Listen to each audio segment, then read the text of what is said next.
자, 오늘 복된 주의 날 저는 여러분들에게 인생의 3대 사건, 인생의 3대 사건이라는 제목으로 하나님 말씀을 증거하겠습니다. 제목을 다 같이요 시작. 찬양대 시작. 자, 여러분 우리 인생길에 그 3대라 했으니까 3대는 석삼자에다가 큰 대자입니다. 큰 사건이 어찌 세 가지만 있겠습니까? 또 그런 인생길에 또 우리가 사는 이 세상에 또 우리가 사는 이 시대 현대사회에서 기억될 만한 충격을 가져왔던 큰 사건을 생각나는 대로 한번 이야기해 보세요 하면 아주 다양한 그런 대답들이 나올 것입니다. 예를 들면은 1900년대, 지금으로부터 한 100년을 우리가 거슬러서 말을 한다면 1900년대 중심에서 제1차 세계대전, 온 세계가 둘로 나뉘어서 큰 전쟁을 치루었습니다. 그래서 그걸 세계대전이라 월드 워, 세계적인 큰 전쟁이었다. 수많은 사람들이 죽어갔습니다. 그뿐이 아닙니다. 또 얼마 되지 않아서 세상은 또 한 번의 큰 전쟁을 치르는데 그걸 제2차 세계대전이라 그래 불렀습니다. 어디 그뿐입니까? 우리나라도 1945년 8.25 해방의 감격이 채 가시기 전에 5년 지나자 1950년 6.25 전쟁이 터져서 3년 동안 이 땅은 쑥대밭이 되었습니다.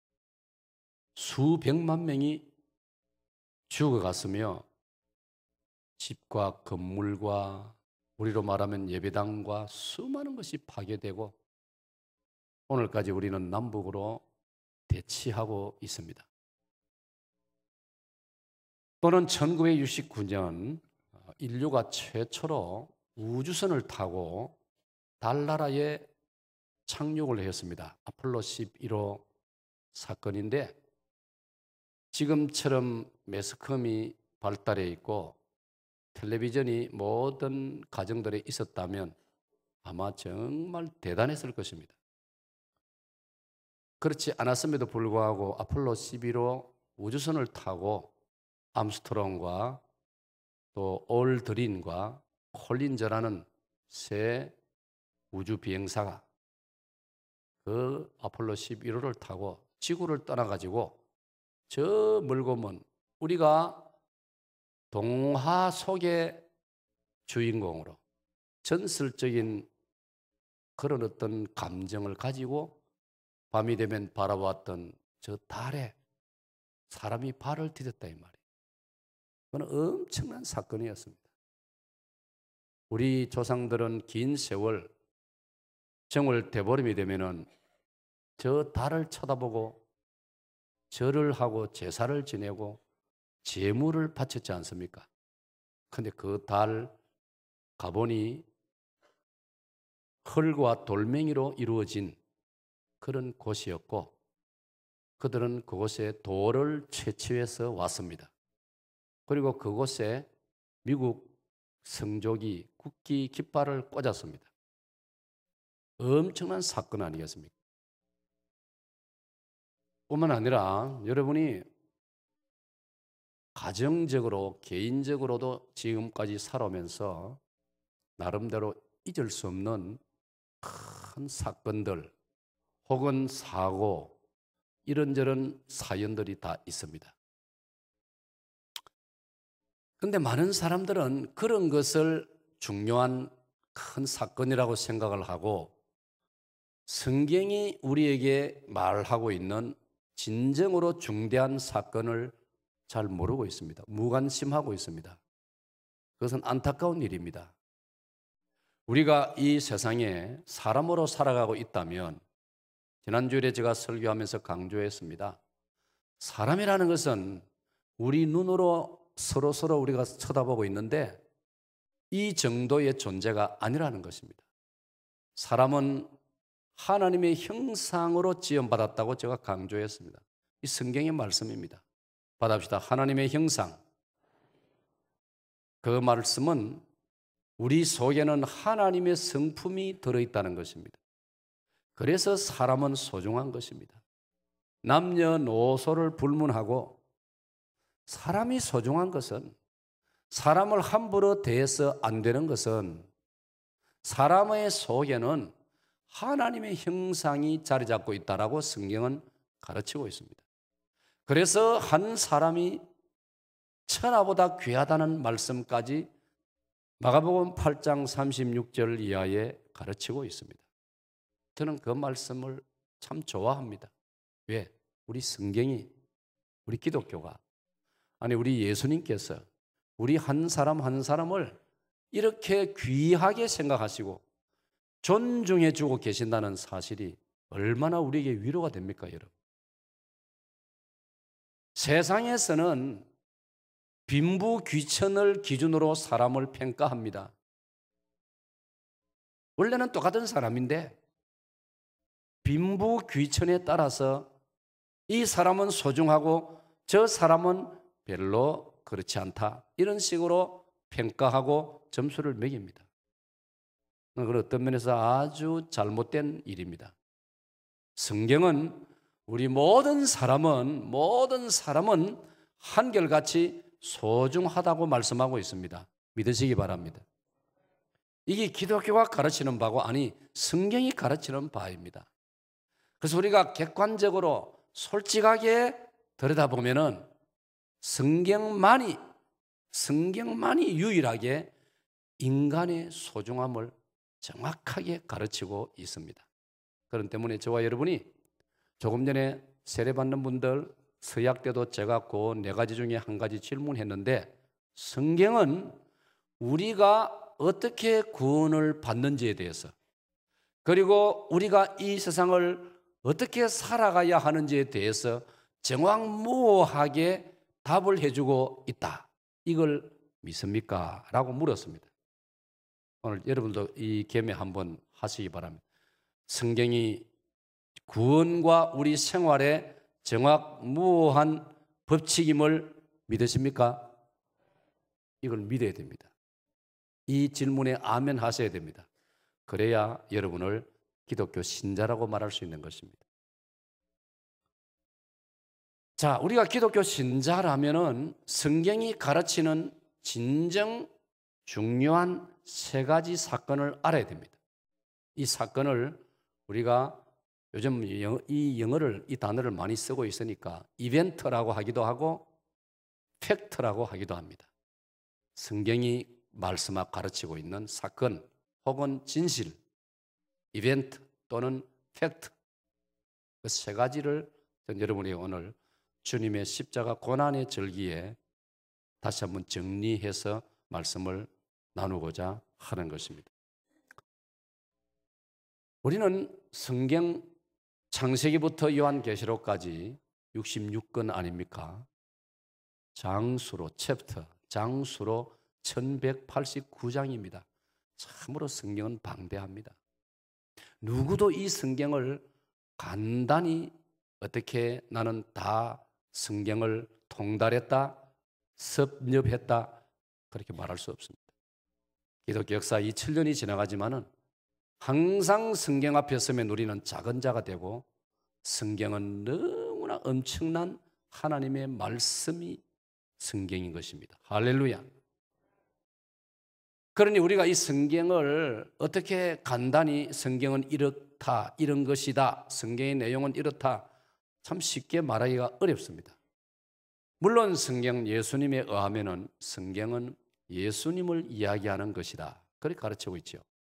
요한복음 5장 39절에서 너희가 성경에서 영생을 얻는 줄 생각하고 성경을 상고하거니와, 상고란 말은 자세히 살피고 공부한다는 뜻이에요. 그리고 예수님 말씀이 이어지기를 이 성경은 곧 내게 대하여 증거하는 것이다. 받아입니다. 성경은 예수님 이야기입니다.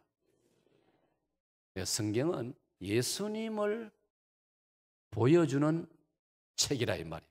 성경은 예수님에 관하여 예수님을 우리에게 말해주는 책이라고 예수님 그렇게 말씀했습니다.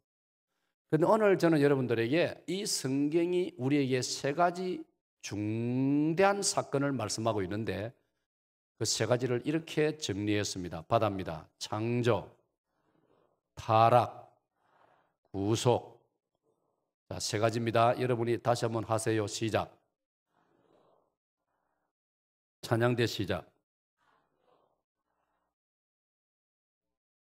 이 세 가지는 요 차례대로, 가능하면 요 차례대로 요 세 가지는 꼭 기억해 주면 좋겠습니다. 제가 밖에서 만나면 한번 물어보겠습니다. 질문해 보겠습니다.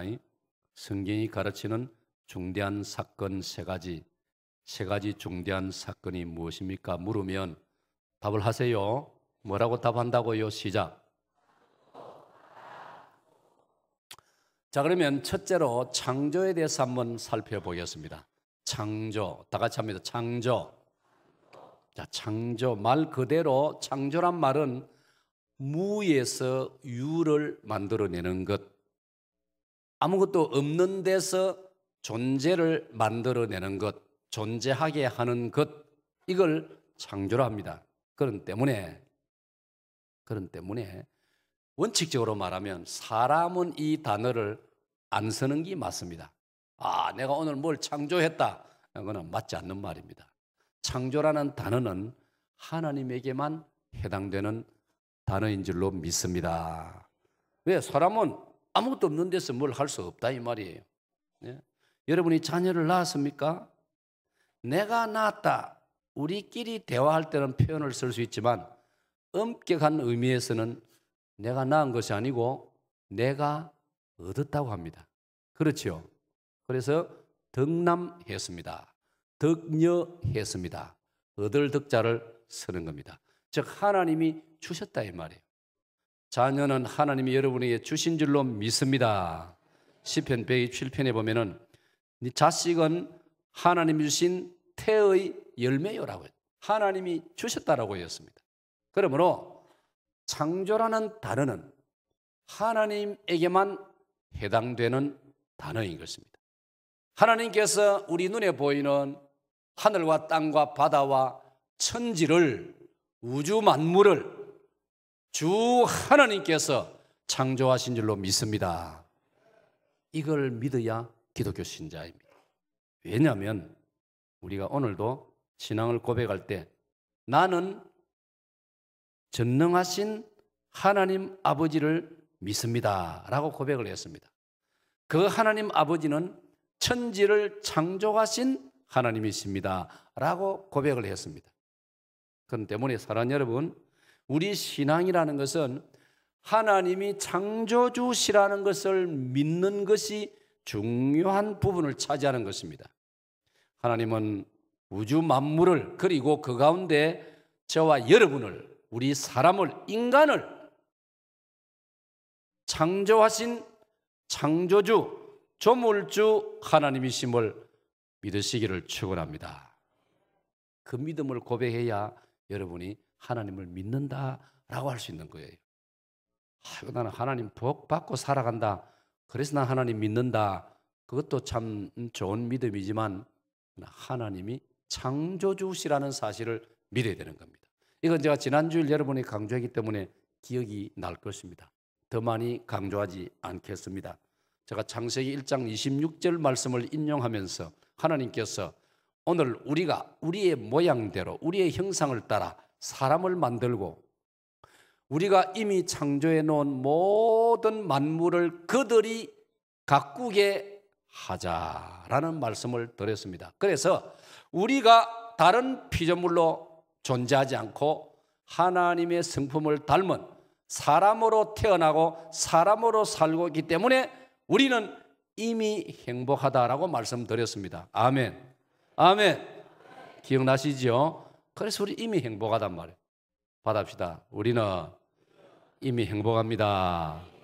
그 중에 한 가지가 사람으로 태어났기 때문에 우리 이미 행복합니다 라고 제가 강조해 드렸습니다. 사랑하는 여러분, 그렇습니다.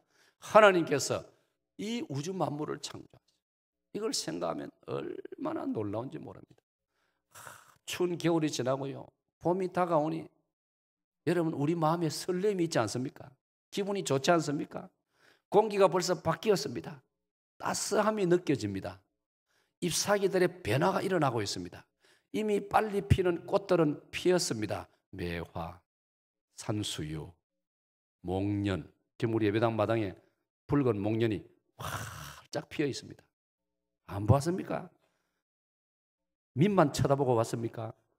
나갈 때 한번 쳐다보세요. 저 마당에 목련이 활짝 피어 있습니다.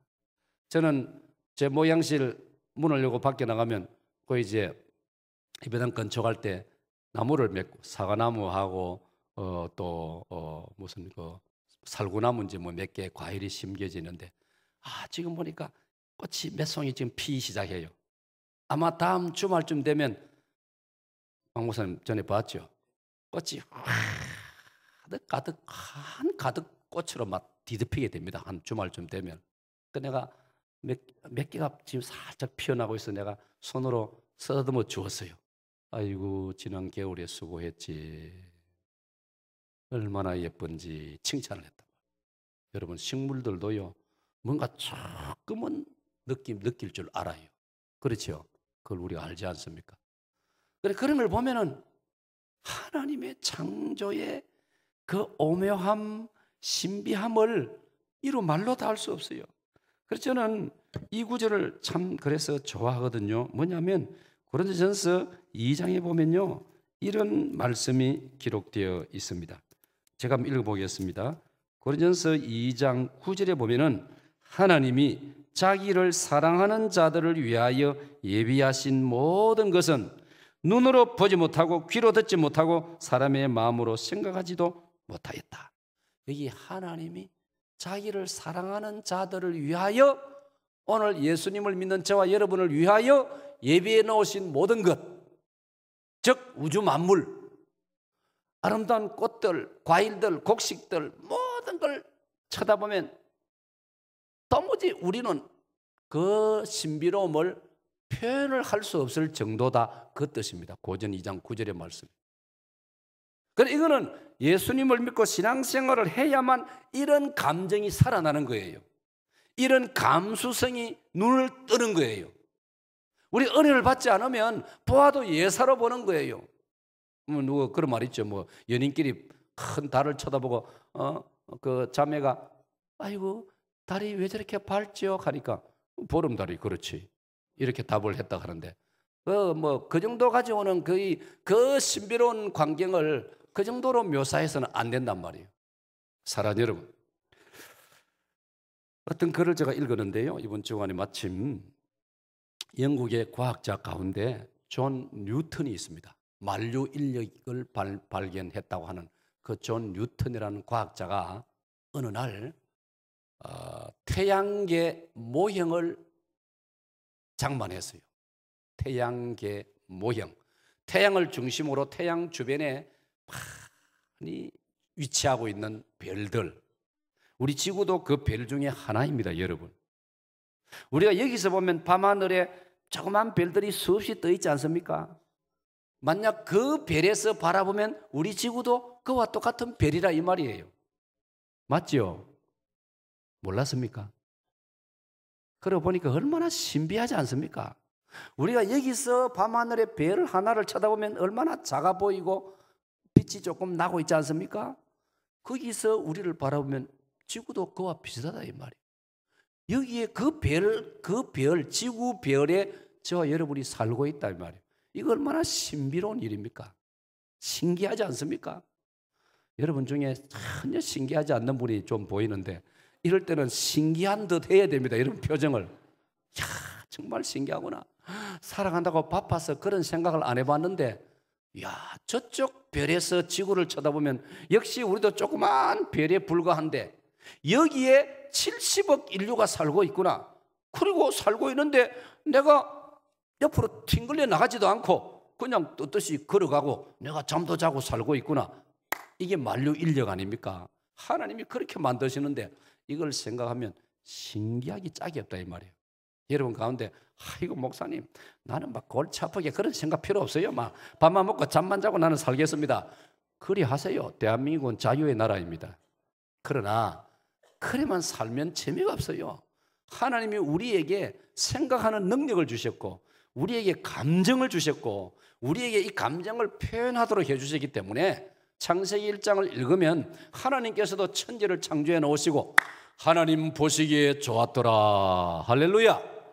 그러므로 오늘 저와 여러분도 하나님의 그 성품을 닮아가지고 아름다운 걸 보면 아름답다고 고백할 줄 알고, 예? 시원한 바람이 뺨을 스쳐 지나가면 와, 벌써 봄바람이 불어오네.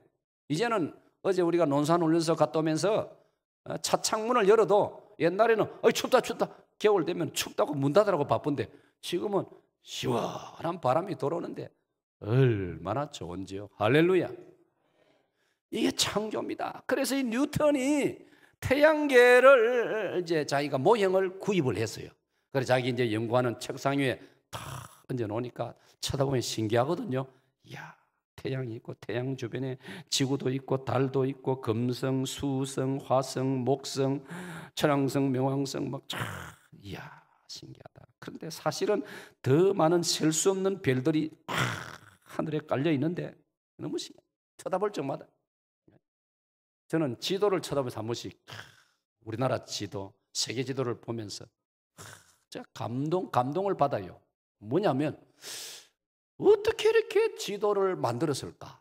대한민국은 저 한경북도에 토끼 기로부터 시작해가지고 쭉 해가지고 아니면 호랑이처럼 해가지고 우리나라 땅덩어리가 이렇게 생겼다는 거 옛날에 김정호라는 훌륭한 분이 대동여지도라고 지도를 만들었는데 벌써 그때 지금의 지도하고 비슷하게 만들었단 말이에요. 그분이 비행기를 타고 하늘에서 쳐다본 것도 아니고 걸어 다니면서 청량을 해가지고 그림을 그렸는데 비슷하게 그려. 세계 지도를 쳐다보면 저는 탐복을 해요. 여러분 한번 탐복 안 했어요? 저는 그것만 쳐다봐도 감동이 돼요. 이야, 사람도 보통이 아니다. 사람의 재주, 사람의 능력도 이게 보통이 아니다.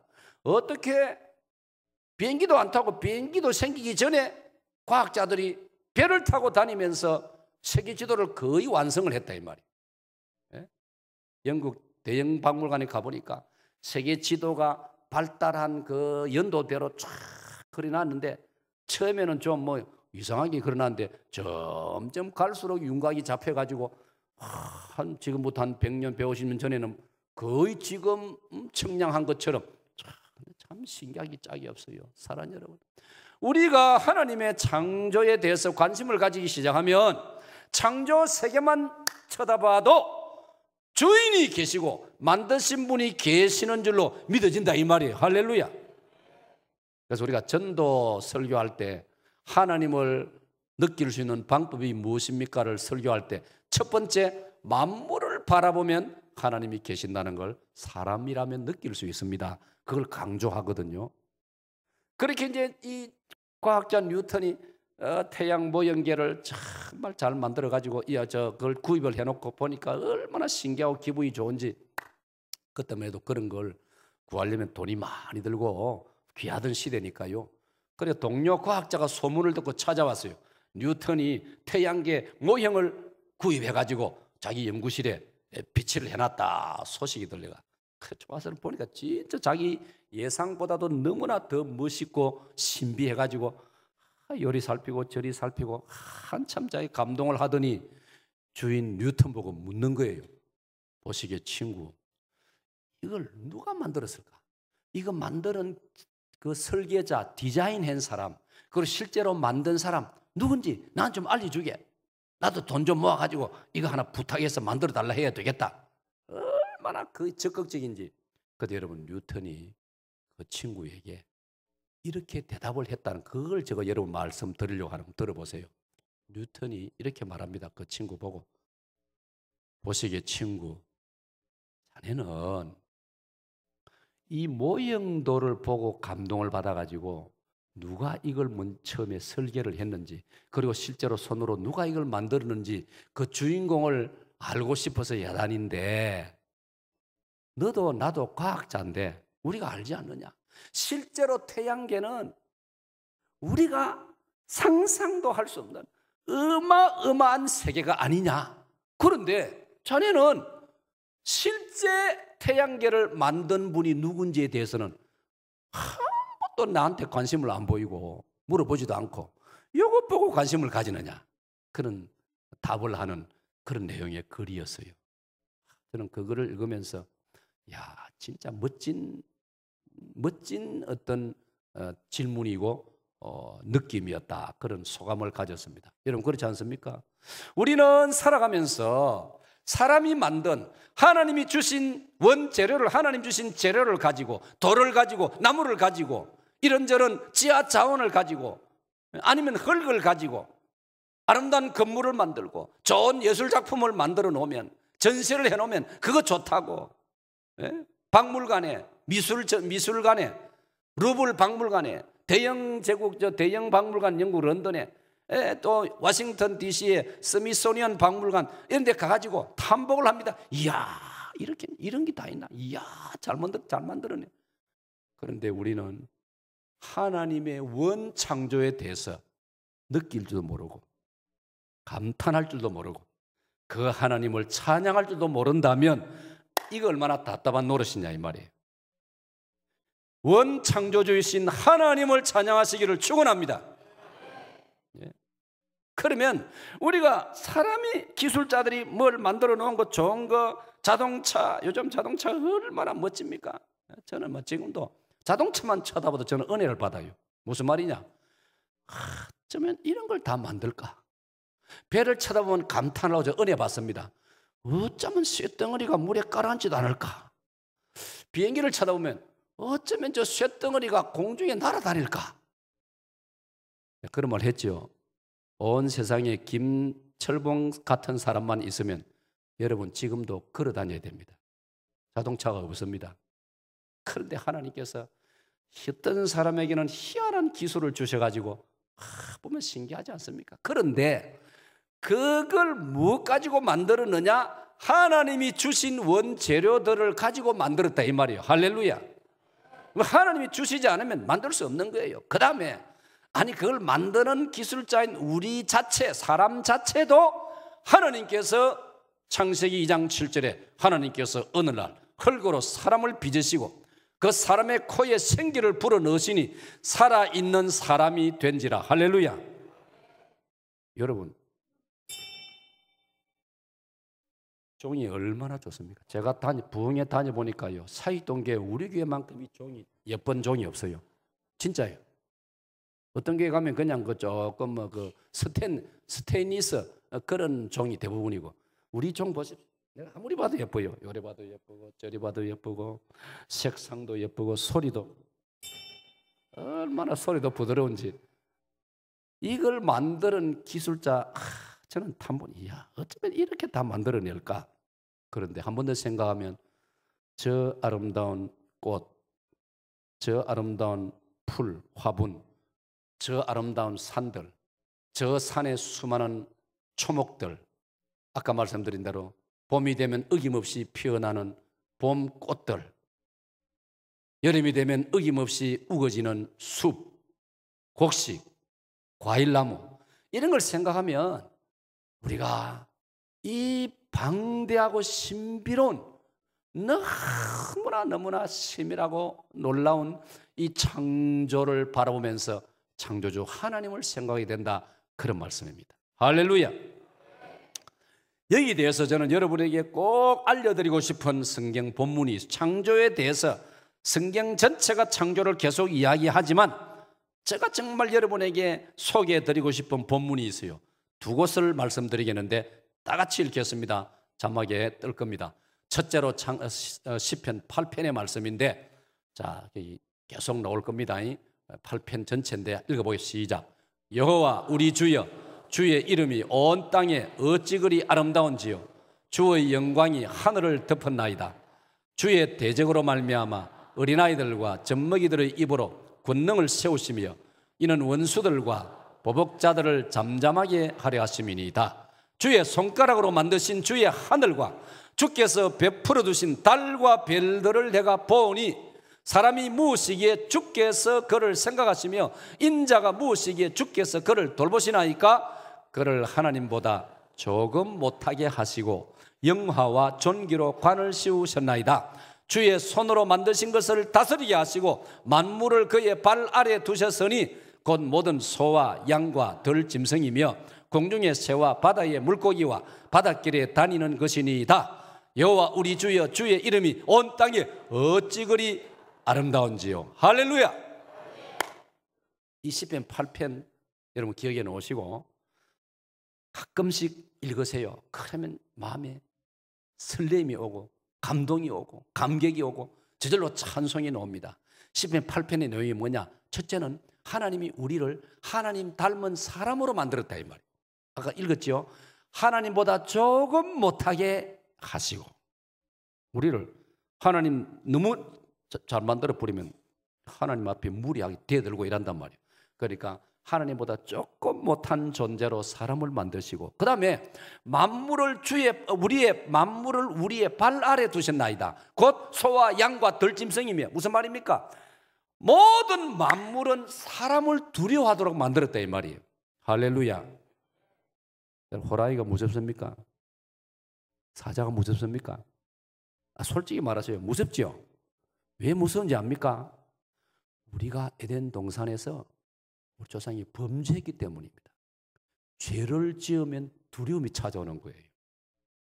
그래서 창세기 3장 읽으면 아담과 하와가 동산 숲에 숨었지 않습니까? 죄 짓고 난 다음에는.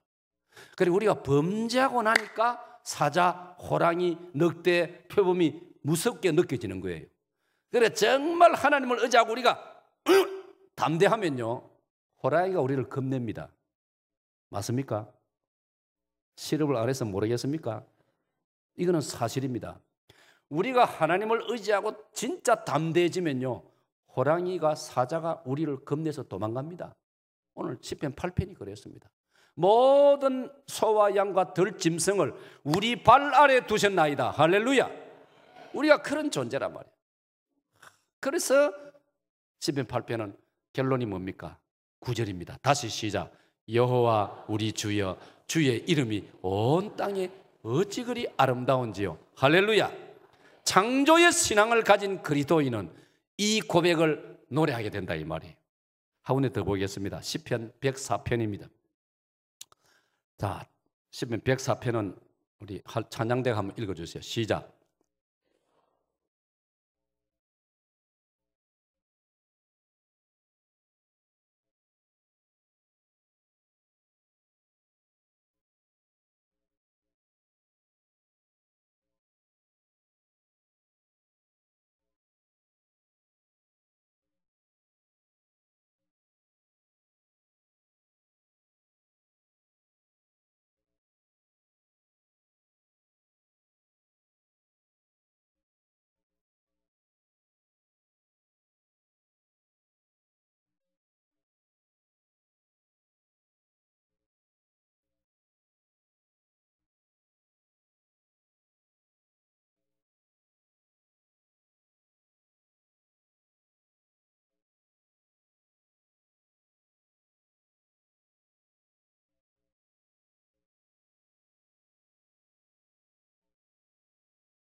양식을 주셨도다. 할렐루야. 아멘. 사랑하는 여러분, 그러므로 저는 오늘 이 말씀을 설교하면서 여러분들에게 시편 8편과 104편을 메모해 놓으시고 가끔씩 펼쳐놓고 실제로 소리를 내서 읽으십시오.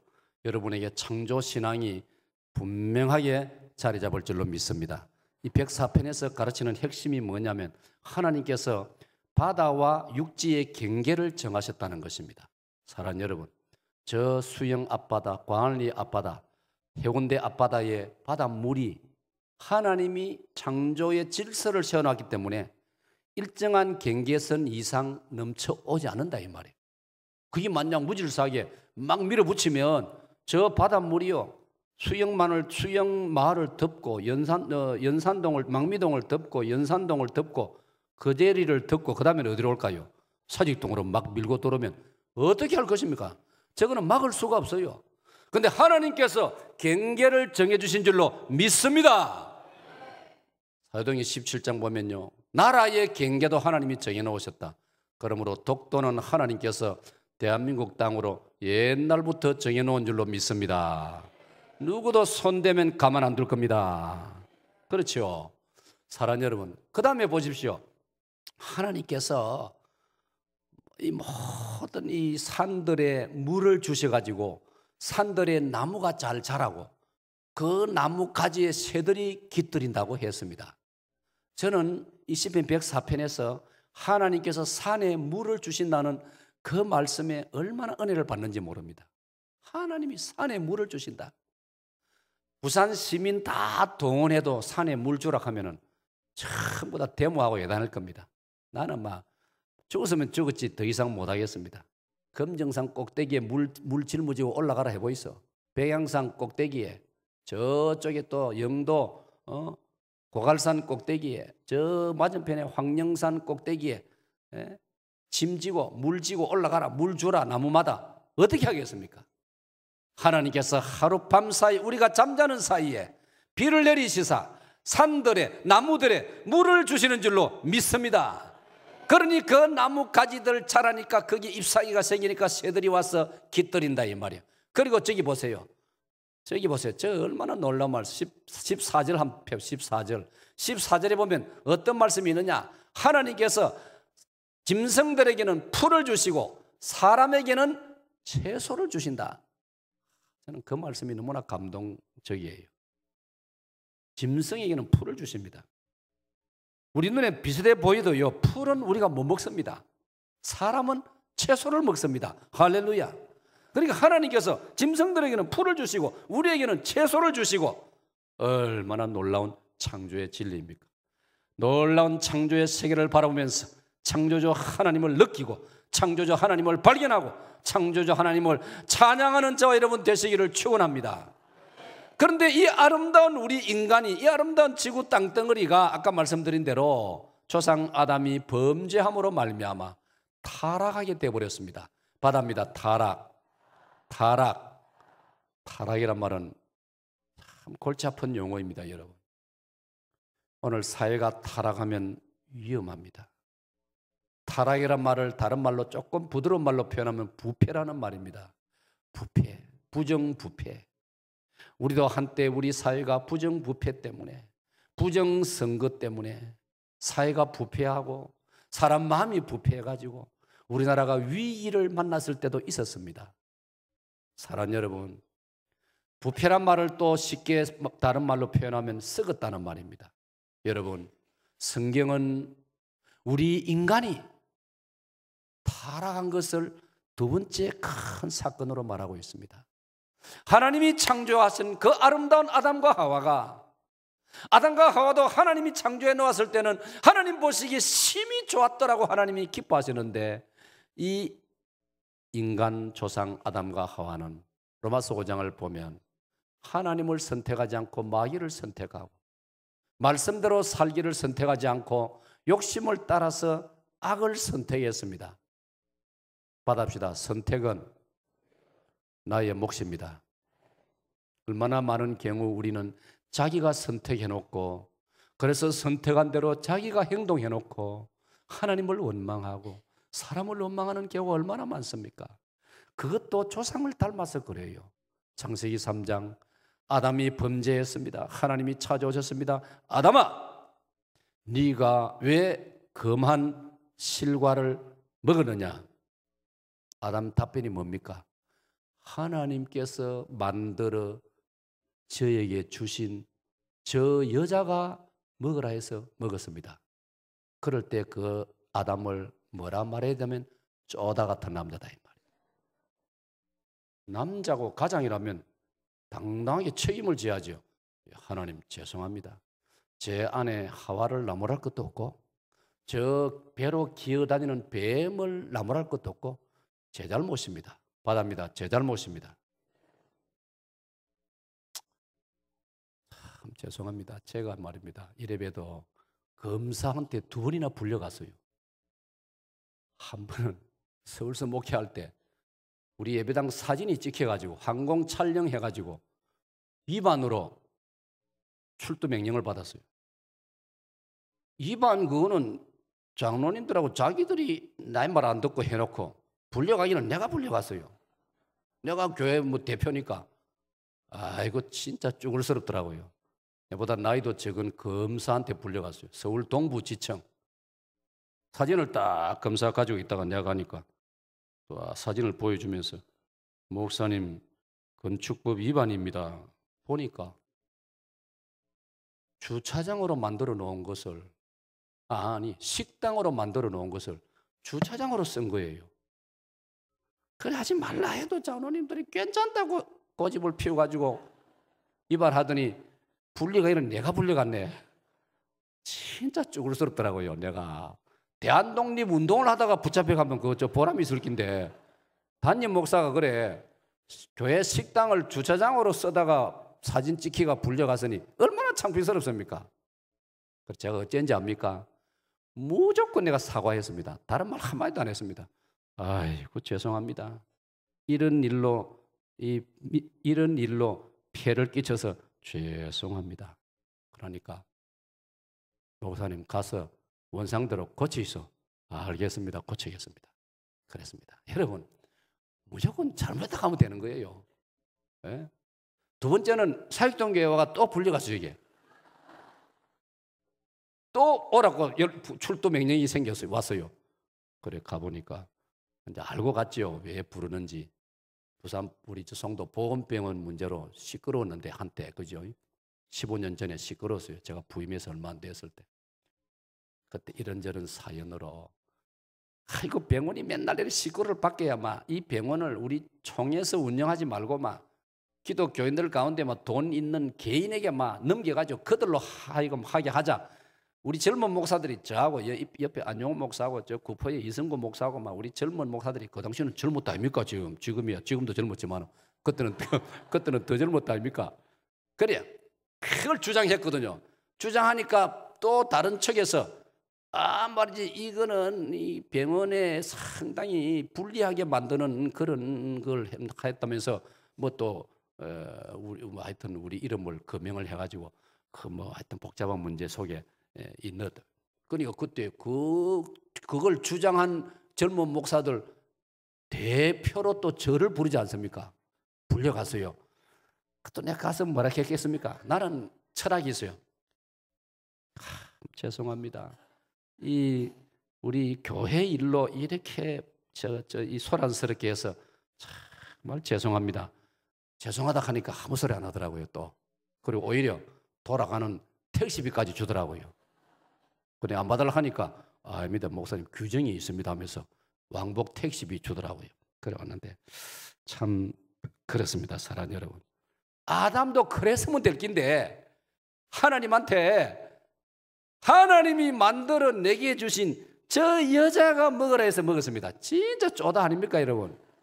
아니 자기 아내를 보고 세상에 저 여자라 했단 말이에요. 오늘 나는 그 본문 묵상하다가 사실 우리도 살아가다가 부부간에 다투가 기분 나쁠 때는 아내를 보고 저 여자가 말이야 이렇게 할 때가 여러분은 없습니까? 나는 한 번쯤 있은 것 같는데 그런 말 한 번도 안 들은 사람은 진짜 다음 주일 감사한 거 마세요. 진짜 훌륭한 남편 모시고 살고 있습니다. 여성도 마찬가지 아닙니까? 살아가다가 기분 나쁠 때는 자기 남편 보고 저 남자가 어쩌고 저쩌고 저 남자가 근데 알고 보니까 아담이 그래 했다고. 조상 아담이 자기 아내를 보고 저 여자라고 이랬다. 이게 뭡니까? 이게 타락한 증거라 이 말이에요. 얼마 전에 아담은 자기 아내를 보고 뭐라고 표현했습니까? 창세기 2장 22절에 23절에 보면 이는 내 뼈 중에 뼈요 살 중에 살이로다. 그렇게 칭찬해 놓고는 얼마 안 돼서 무책임한 말로 자기는 전혀 만나본 적도 없는 것처럼 이렇게 했단 말이에요. 그게 뭡니까? 죄가 들어오니까 그랬다. 죄가 들어오니까. 그러니까 모든 문제는 바다입니다. 문제는 죄 때문입니다. 죄 때문에 우리가 타락하게 되고 부패하게 된 거예요. 썩어진 거예요. 마음이 썩어지고 양심이 썩어진 거예요. 어떻게 될 겁니까? 그러면 망합니다. 죽습니다. 마지막으로 마지막은 구속이라는 단어라고 했습니다. 바다입니다. 구속. 성경을 보니까요, 만약 하나님께서 공의로만 우리를 대하시면 바다입니다. 공의. 여기는 공공공자에다가 어로를 넣자. 하나님이 공의로만, 그 말은 뭐냐면 쉽게 말하면 법대로만 하시면 우리는 희망이 없었습니다. 왜? 죄인이기 때문에 죄값을 받아야 되고 멸망을 받을 수밖에 없습니다. 그런데 하나님은 공의의 하나님이시지만은 성경을 보니까 하나님은 또 성품이 하나 있습니다. 어떤 하나님이시라고요? 사랑의 하나님. 받아합시다. 사랑의 하나님. 그래서 우리 요한복음 3장 16절 잘 알지 않습니까? 하나님이 세상을 이처럼 사랑하사 독생자를 주셨으니. 오늘 읽은 말씀에도 로마서 5장 8절에 우리가 아직 죄인 되었을 때에 하나님께서 자기 아들 예수 그리스도를 세상에 보내사 예수께서 십자가에 죽게 하심으로 우리를 향한 하나님의 사랑을 확정하셨느니라. 할렐루야. 받습니다. 사랑의 하나님. 그렇습니다. 만약 하나님께서 우리를 사랑할 마음을 여전히 미루셨다면 우리는 죄로 말미암아 부패하고 타락해서 영원히 비참할 수밖에 없었습니다. 그러나 사랑의 하나님께서 하나님이 기뻐하시는 때가 되매, 성경 읽어보면 때가 되매라는 말이 많이 나오거든요. 하나님이 기뻐하시는 때가 되매 독생자 예수 그리스도를 세상에 보내사 죄 없으신 예수님이 인류의 죄를 짊어지시고 십자가에 피 흘려 죽으심으로 우리 아담 조상 아담이 범한 죄와 우리 자신들의 죄, 이걸 신학적으로 아담의 원죄라고 부르고 우리들의 자범죄라고 부르는 거예요. 받습니다. 원죄, 자범죄. 자범죄란 말은 내가 범한 죄라 이 말이에요. 이 모든 죄를 우리 주 예수 그리스도 골고다 십자가의 보혈로 깨끗이 해결되어진 줄로 믿으시기를 축원합니다. 이걸 가리켜 구속이라 부른다 이 말이에요. 자, 받읍시다. 구속. 저 구자를 한자를 일부러 제가 세 개 넣었습니다. 한번 보세요. 구자는 구속할 때 구자는 뭐냐? 구한다, 살려낸다, 구원해낸다 그런 뜻이에요. 물에 빠진 사람을 건져낸다. 원래 원뜻이 그런 거예요. 물에 빠져 죽어가는 사람, 익사해가고 있는 사람은 자기 힘으로 놓을 수 없습니다. 구조대가 와서 누군가 끄집어내 줘야 됩니다. 그래야 살아납니다. 사랑하는 여러분, 그 다음에 속자를 보세요. 속자. 속자는 옆에 한자가 있습니다. 저걸 흔히 조개패자라고 부릅니다. 그리고 그 다음 오른쪽에 있는 것은 매자입니다. 매매한다는 뜻입니다. 조개패자란 말은 지금의 화폐를 가리키는 거 아닙니까? 옛날에는 조개를 이제 화폐 단위로 사용하고 이랬으니까. 그래서 저건 뭐냐면 노예를 내가 소유하기 위해서, 우리 집에 데리고 오기 위해서, 우리 집에 일 시키려고 데려오기 위해서 노예 시장에서 그 주인이 부르는 값을 내가 지불하고 데리고 오는 거예요. 그게 구속입니다. 원래 성경이 기록될 때 그 당시 단어로 말하면 어수이 돈을 지불하고 사가지 와서 내 것으로 삼는 걸 말합니다. 그런데 사랑하는 여러분, 우리 영혼의 죄 문제를 해결하는 데는 돈 가지고 안 됩니다. 돈 가지고 안 됩니다. 우리 노래도 있지 않습니까? 돈으로도 안 돼요. 힘으로도 못해요. 돈으로도 못해요. 그 노래 있죠. 믿음으로 가는 나라, 하나님 나라. 할렐루야, 할렐루야. 그러므로 성경에 보면요, 돈으로 되는 줄 알고 하다가 혼나는 사람 많습니다. 마술사 시몬도 베드로 사도에게 돈을 집어주면서 나에게도 사람들 병을 고칠 수 있는 능력을 주십시오 하니까 베드로가 네가 하나님의 은혜를 돈으로 살 줄 알았느냐? 네가 돈을 그래 좋아하니 돈과 함께 망하라. 베드로가 엄하게 책망하는 장면이 사도행전 8장에 기록되고 있지 않습니까? 그러므로 우리 죄 용서받고 구원받는 문제, 죄에서부터 우리가 구속함을 받는 것은 돈으로 되는 것이 아니고 찬송가 가사처럼 울어도 못하고 힘써도 못하고 참아도 못하고 그 다음 뭐지요? 믿으면 하겠네. 할렐루야. 예수님을 믿음으로 죄 용서 받는 줄로 믿으시기를 바랍니다. 바랍니다. 그래서 예수 그리스도가 이 세상에 오셔야 했고 죄 없으신 예수님이 골고다 십자가에서 죽으셔야 했고 피 흘려야 되었던 것입니다. 왜? 히브리서 9장 22절에 피 흘림이 없은즉 죄 용서함이 없느니라. 베드로전서 1장 18절 19절 너희가 너희 조상의 유전한 망령된 행실에서, 그 말은 조상 아담의 죄를 물려받아 가지고 너희들도 망하게 되고 너희들도 타락해 버리는데 거기에서 구원을 받아 죄 용서받고 깨끗하게 되는 길은 은이나 금같이 없어질 보배로 되는 것이 아니고 오직 흠 없고 점 없는 무엇이라고요? 어린 양 예수 그리스도의 보배로운 피로 된 것이니라. 할렐루야. 찬양대 할렐루야.